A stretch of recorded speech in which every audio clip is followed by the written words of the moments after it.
Now let's talk about growing the page and a couple little short tips here. Now the quality of your content is of course the most important factor when it comes to growing your Instagram page or any social media page, but what constitutes as high quality is of course a bit subjective and could be a whole video series in itself, but I just can't stress enough posting high quality, but also on top of that, consistency on social media. So many people will start a page, post a couple times, and then they give up on it. And social media is very competitive. You have to be extremely consistent, on the ball and up with it on the trends if you're trying to be successful with it. So you want to be consistent. You want your followers to be able to count on that you're going to have regular posts. But here's another trick for gaining a following, and that is following others with similar interests.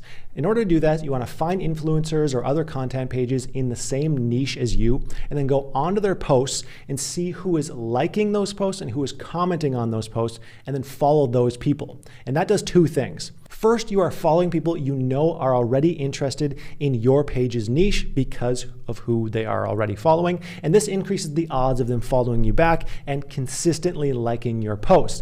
And then second, you know that these people are people who engage with content. A lot of people will follow a page but never engage. Following these people, they're literally engaging right there. And then you have the chance of them following you back and then liking and commenting on your content, which is just great overall for the algorithm. Thanks for tuning in, and if you enjoyed this content, make sure you subscribe to the main channel as well right here.